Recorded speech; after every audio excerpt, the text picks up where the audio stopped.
سکینہ جو ہے نکاح سے پہلے ہی اپنے شوہر ہونے والے شوہر کو نہ کھوتی. اس طرح کے آپ نے جملے فرمائے. اور اس کے بعد جب بھائی کی وصیت کو ملاحظہ کر لیا تو آپ کے اس کے سوا کوئی چارہ نہیں تھا کہ بھائی کی خواہش کا احترام کرے. چنانچہ حضرت قاسم کو جانے کی اجازت عطا فرماتے ہیں.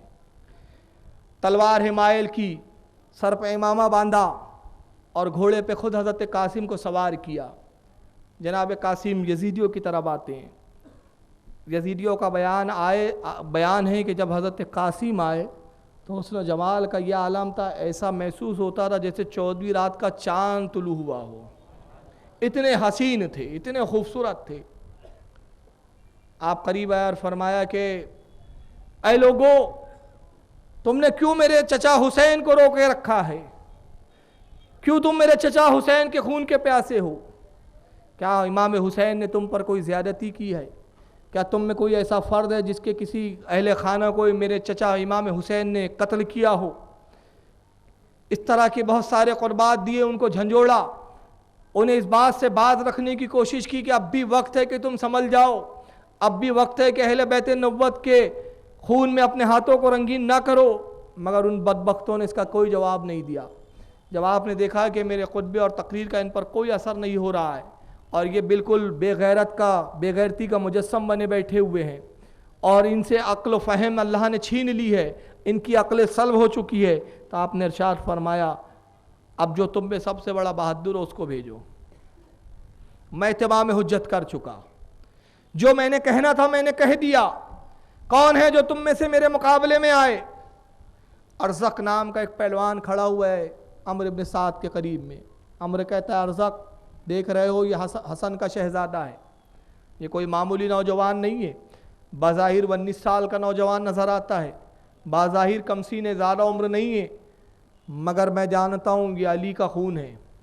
یہ علی کا پوتا ہے. اس سے مقابلہ اتنا آسان اور اتنا آسان نہیں ہے. اے ارزق جا, تو بہت بڑا پہلوان ہے, اس کے مقابلے میں جا اور اس کا سر میرے قدموں میں لے آ. معاذ اللہ. ارزق کہتا ہے کہ امیر تم نے میری بڑی قدر پہچانی. ارے میں تو کوفہ کا وہ بہادر ہوں کہ میری بہادری کے قصے کوفہ سے لے کر شام اور دمشق تک سنائے جاتے ہیں. تم نے میری یہ قدر کی کہ ایک نوجوان بچے کے مقابلے میں مجھے بھیج رہے ہو. باخدا آج تک میں نے جتنی جنگیں لڑی ہے بڑے بڑے بہادروں کے مقابلے میں گیا ہوں اور بڑے بڑے بہادروں کو میں نے اپنے قدموں میں جھکایا ہے. اے امیر تم نے میری قدر اچھی نہیں کی. اس بچے کے لیے تو میرے بیٹے ہی کافی ہے. میرے 4 بیٹے ہیں, ان میں سے ابھی ایک بیٹا جائیں گا اور اس کا سر لے کر آئیں گا. اس نے اپنے بڑے بیٹے کی طرف اشارہ کیا کہ جا اور اس کا سر لے آ. یہ غرور اور تکبر میں آگے بڑھتا ہے. آنے کے بعد حضرت امام قاسم کے قریب آیا, بڑا غرور اور گھمنڈ کا مجسم بنا ہوا تھا. آتے سے ہی اس نے حضرت امام قاسم کی طرف حملہ کرنا چاہا, مگر اس کی تلوار اٹھی کی اٹھی رہ گئی کہ حضرت قاسم شہزادے رسول کی تلوار چلتی ہے اور اس کی گردن تن سے جدا ہو جاتی ہے. یہ بدبخت گرا, اس کا دھڑ ایک طرف گردن ایک طرف. اس کے ہاتھ میں بڑی قیمتی تلوار تھی. حضرت قاسم اپنے گھوڑے سے اترتے ہیں, اپنی تلوار کو پھینکا, اس کی تلوار کو لے لیا, پھر تلوار کو میان میں رکھا. ارزق کے بیٹے نے دیکھا, دوسرے بیٹے نے, کہ میرا بڑا بھائی تو قتل ہو گیا. یہ غصے کے اندر اور آگ بگولا ہو کر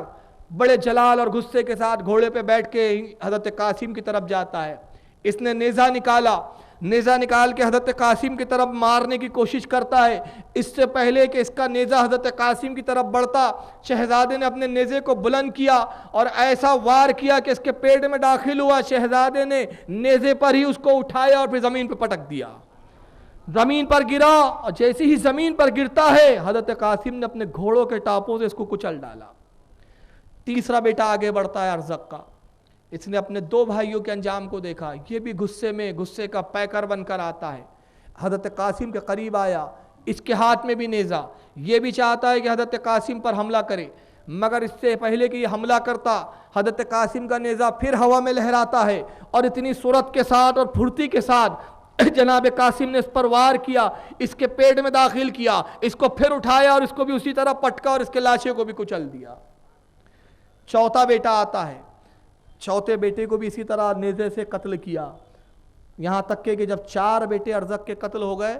وہ ارزق جو ابھی تک کہہ رہا تھا کہ یہ تو ایک معمولی سا بچہ ہے، اس کے مقابلے میں جانا میری شان کے خلاف ہے، میری شان نہیں ہے، اب حال یہ تھا کہ گھوڑے پہ بیٹھا غصوں کا پیکر ہو کر، غصے کے اندر آگ بگولا ہو کر تیزی کے ساتھ گھوڑا دوڑاتے ہوئے حضرت قاسم کی طرف آتا ہے، اور آتے ہی کہتا ہے اے قاسم تو نے میرے 4 شہزادوں کو مار دیا، میرے 4 بیٹوں کو قتل کیا، ان قریب میں اب تیرا سر تن سے جدا کروں گا، میں اپنے 4 بیٹوں کے خون کا بدلہ لوں گا۔ یہ کہہ کر اس نے تلوار سے وار کرنا شروع کیے۔ واقعی بہت بڑا جاباز بہادر پہلوان تھا، اس کے وار میں بڑی سختی تھی، اس کی کاٹ میں بڑی تیزی تھی، اس نے تلواروں کو لہرایا، پے در پے اس نے تلوار مارنی شروع کی۔ حضرت قاسم نے اس کو اپنی ڈھال پر روکا، یہاں تک کہ جب اس نے 3 وار کیے، آپ نے 3 وار کو اپنے ڈھال پر روکتے ہیں اور اس کے بعد تلوار نکالتے ہیں۔ تلوار جیسی اس کی نظر تلوار پہ پڑی، اسی کے بیٹے کی تلوار تھی۔ کہتا ہے قاسم یہ تلوار تیرے پاس کیسے آئی؟ یہ تو میرے بڑے بیٹے کی تلوار تھی، اس کو تو میں نے 1000 روپے میں خریدا تھا، یہ بڑی قیمتی تلوار تھی، اس کو میں نے 1000 روپے میں خریدا اور 1000 روپیہ دے کے زہر میں بجھایا تھا، یہ تلوار تیرے پاس کیسے آ گئی ہے؟ حضرت قاسم مسکرا کے کہتے ہیں اے ارزق یہ تیرا بیٹا تحفے میں دے گیا ہے تاکہ اسی تلوار سے تجھے قتل کروں، یہ تیرے بیٹے کا تحفہ ہے۔ اور اس کے بعد اس کے 3 وار کو دیکھ کر حضرت قاسم سمجھ گئے تھے کہ اس سے مقابلہ اتنا آسان نہیں ہے، اتنا مقابلہ اتنا آسان نہیں ہے کہ اس کا وار کیا جائے، یہ وار کو روک بھی لیں گا اور جب یہ وار کریں گا تو اس کے وار کو روکنا بھی ممکن نہیں ہے۔ تو آپ نے ایک ہیلا کیا، حدیث پاک میں ہے کہ جنگ کے اندر ہیلا جائز ہے، جنگ کے اندر دھوکہ جائز ہے، جیسے کہ کہا گیا الحرب خدعۃ، جنگ کے اندر دھوکہ دینا جائز ہے۔ بس اسی پر عمل کرتے ہوئے آپ ارشاد فرماتے ارزق تو اتنا بڑا بہادر بنتا ہے، اتنا پہلوان بنتا ہے، حال یہ ہے کہ تجھے گھوڑے کی زین کسنا بھی نہیں آتا، تیرے گھوڑے کی زین ڈھیلی ہے، ان قریب تو گھوڑے سے گر جائیں گا۔ یہ بیوقوف اپنے گھوڑے کی زین کو دیکھنے کے لیے جھکتا ہے، بس جیسے ہی جھکا شہزادے نے تلوار کا ایک بھرپور وار کیا، ایسا وار کیا کہ لوہے کا خول پہنا ہوا تھا مگر خول کو کاٹ کے تلوار سر سے گزرتی ہے اور اس کے جسم کو 2 حصوں میں تقسیم کر دیتی ہے۔ اس بک کی موت ہوئی۔ جب ارزق مارا گیا تو فوج پر ایک خوف و ہراس کا منظر قائم ہو گیا، اب یزیدی فوج میں سے کوئی نکلنے کے لیے تیار نہیں۔ حضرت قاسم رضی اللہ تعالیٰ عنہ پھر پکارتے ہیں کون ہے جو میرے مقابلے میں آئے، کون ہے جو میرے مقابلے میں آئے؟ کوئی باہر نہیں نکلا۔ آپ اپنے گھوڑے سے اچھل کے کودتے ہیں، ارزق کے گھوڑے پر سوار ہوئے اور اس گھوڑے کی رخ کو موڑ کر امام علی مقام کی خدمت میں حاضر ہوتے ہیں۔ آنے کے بعد امام علی مقام کے قریب آئے، عرض کرتے ہیں یا امہو علتش، اے چچا جان پیاس، اے چچا جان پیاس، یا امہو علتش، اے چچا پیاس، اگر چند گھٹ پانی مل جائے تو قسم خدا کی پورے لشکر یزید کے لیے تنہا میں کافی ہوں، چند گھوٹ پانی عطا فرما دیجئے۔ امام کی آنکھوں میں آنسو ہے، درد و کرب کا عالم۔ شہزادے کے سر کو بوسہ دیا، کہا صاحبزادے تم نے بہادری کا خوب حق ادا کیا، اے صاحبزادے تم جانتے ہو کہ تمہارا چچا خود پیاسا ہے، چند قطرے بھی نہیں کہ میں اپنے شہزادوں کو وہ پانی سے سیراب کر سکوں۔ جاؤ بیٹا قاسم، میں وہ نگاہ سے دیکھ رہا ہوں کہ نانا حضور آب کوثر کا جام لیے ہوئے انتظار میں ہیں، اب تمہیں دنیا کے پانی کی حاجت نہیں، جاؤ نانا حضور کے آب کوثر سے سیراب ہو جاؤ۔ امام نے جملہ فرمایا، حضرت قاسم پلٹتے ہیں، حضرت امام علی مقام کو سلام کیا اور سلام کرنے کے بعد پھر یزیدی لشکر کی طرف آتے ہیں۔ آنے کے بعد پھر فرمایا حل من مبازر، کیا تم میں کوئی ہے جو میرا مقابلہ کرے؟ عمر بن سعد کہتا ہے کہاں گئے وہ اہل کوفہ، کہاں گئے وہ کوفہ کے بہادر جانثار جن کے بڑے بڑے دعوے تھے؟ دیکھو یہ ایک 19 سال کا نوجوان، یہ ابھی نوجوان ہے جس نے بھی شباب کے عالم میں قدم رکھا ہے، تمہیں بار بار لڑکاتا ہے مگر بے غیر تو تمہیں شرم نہیں آتی کہ اس کے مقابلے میں نہیں نکلتے؟ کیا تم میں کوئی نہیں جو اس کے مقابلے میں جائے؟ مگر کسی میں غیرت نہیں تھی، کسی میں ہمت نہیں تھی کہ شہزادے کے مقابلے میں جائے۔ حضرت قاسم بار بار فرماتے رہے کون ہے جو میرے مقابلے میں آئے، کسی کو بھیجو، کسی کو بھیجو، مگر جب کوئی نہیں آیا، حضرت قاسم نے دیکھا کہ کوئی آنے والا نہیں، چنانچہ اب اپنے گھوڑے کو ایڑ لگاتے ہیں اور تیزی کے ساتھ فوج اعداء کے اندر یزیدی لشکر میں داخل ہوتے ہیں۔ اور جب داخل ہوئے تو اس تیزی و سرعت کے ساتھ داخل ہوئے کہ راوی کہتا ہے کہ ہم نے منظر دیکھا کہ حضرت قاسم کی تلوار جب چلتی تھی تو ہمیں حضرت علی کی قوت کا اندازہ ہوتا تھا، ہمیں حضرت علی کی جنگ کا اندازہ ہوتا تھا، حضرت علی کے جنگ کے انداز کو ہم نے ایک بار پھر ملاحظہ کیا حضرت قاسم نے جب کاٹنا شروع کیا ہے تو ایسا کاٹنا شروع کیا جیسے فصلیں کاٹی جاتی ہے، جیسے گاجر اور مولی کاٹی جاتی ہے، یہاں تک کہ کہتے ہیں کہ کئی سو کا حضرت قاسم نے مارا، یہاں ایک سرے سے نکلتے ہیں۔ جب ایک فوج میں داخل ہوئے تو کلب میں گئے، کلب فوج کا بیچ کا حصہ ہوتا ہے جہاں جو ہے فوج کا سپہ سالار ہوتا ہے، یہاں تک کہ قریب تھا کہ عمرو بن سعد کے قریب پہنچے، تبھی فوجوں نے چاروں طرف سے گھیرا، مگر قاسم نے پھر کاٹنا شروع کیا، کاٹتے ہوئے دوسرے سمت میں نکلتے ہیں، ایک سمت سے دوسرے سمت سے تیسرے سمت، یہاں تک کہ کئی لوگوں کو جو حضرت قاسم کے مقابلے میں آ رہا ہے مارا جا رہا ہے۔ شمر بدبخت چلاتا ہے، ارے بدبخت تو دیکھ کیا رہے ہو، یہ قاسم نامدار ہے، یہ حضرت علی کا، یہ کائنات کے مولا کا جو ہے پوتا ہے، یہ ان کا شہزادہ ہے، اس کا مقابلہ اتنا آسان نہیں ہے، اگر تم اسی طرح تلواروں سے لڑتے رہے سب کو کاٹ ڈالیں گا، دور ہٹو بدبختو اس سے، اور دور سے نیزے مارو، تیر مارو، نیزے پھینکو، تیروں کو پھینکو، یہاں تک کہ حضرت قاسم پر تیر پھینکے جاتے ہیں، نیزے پھینکے جاتے ہیں۔ ایک بدبخت شیس ابن روی پیچھے سے قریب آتا ہے اور آنے کے بعد حضرت قاسم کی پیٹھ میں اس نے نیزہ داخل کیا، حضرت قاسم کی پیٹھ سے نیزہ سینے کی طرف سے باہر نکلتا ہے، آپ گھوڑے سے زمین کی طرف تشریف لاتے ہیں، اور جب گھوڑے سے زمین کی طرف گرے تو آپ نے پکارا یا امہ ادرکنی، اے چچا جان میری خبر گیری لیجئے، اے چچا جان میری خبر لیجئے۔ حضرت قاسم جیسی زمین پر گرے، یہ بدبخت نے کئی تلواروں سے حضرت قاسم کے جسم پہ وار کرنا شروع کیا۔ امام حسین نے اس منظر کو دیکھا، تڑپ جاتے ہیں، حضرت امام فوراً گھوڑے پہ سوار ہوئے، اپنے بھتیجے کی مدد کے لیے تشریف لے جاتے ہیں، اور جانے کے بعد یزیدی فوجوں کو ہٹانا شروع کیا۔ آپ ڈھکیلتے اور فرماتے بدبختو اب وہ تو زمین پر گر چکا ہے، اسے چھوڑ دو، اب کیا تم اس کے جسم کیا کیما کرو گے؟ یہ کہہ کر آپ نے تلواریں نکالی، تلوار سے بھی کچھ لوگوں کو ڈھکیلتے ہیں، ہاتھ سے ڈھکیلتے ہیں، گھوڑے کے ذریعے سے آپ ڈھکیلتے ہیں، یہاں تک کہ امام علی مقام جب حضرت قاسم کے قریب پہنچے، ایک کراہتی آواز تھی، مگر یزیدی چاہتے کہ حضرت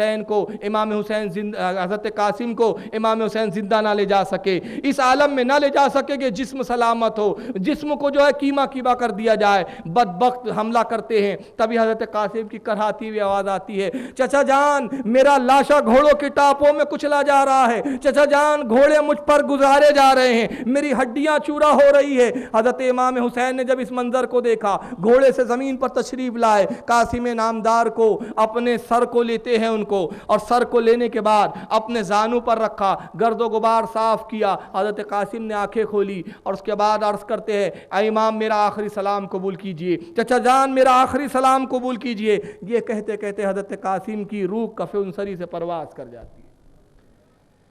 امام نے حضرت قاسم کے لاشے کو اٹھایا اور صدمے سے اتنے نڈھال تھے کہ راوی کہتے ہیں کہ جب آپ حضرت قاسم کے لاشے کو خیمے کی طرف لا رہے تھے تو حال یہ تھا کہ نیزہ سینے میں داخل تھا، جسم میں کچھ تیر تھے، خون جاری تھا، اور حضرت قاسم کو حضرت امام اس عالم میں لا رہے تھے کہ آپ کے پیر زمین کربلا پہ گھسیٹتے ہوئے چل رہے تھے۔ اس حال میں خیمے کی طرف لانے کے بعد جب خیمے کے قریب رکھا، حضرت زینب خیمے سے باہر آتی ہے، لاش قاسم پر گر کر رونا شروع کیا، ہائے میرے بھائی کے شہزادے، تم بھی چلے گئے، تم ہماری امیدیں تھی، تم ہمارے امیدوں کا مرکز تھے۔ امام علی مقام نے اپنی بہن زینب کے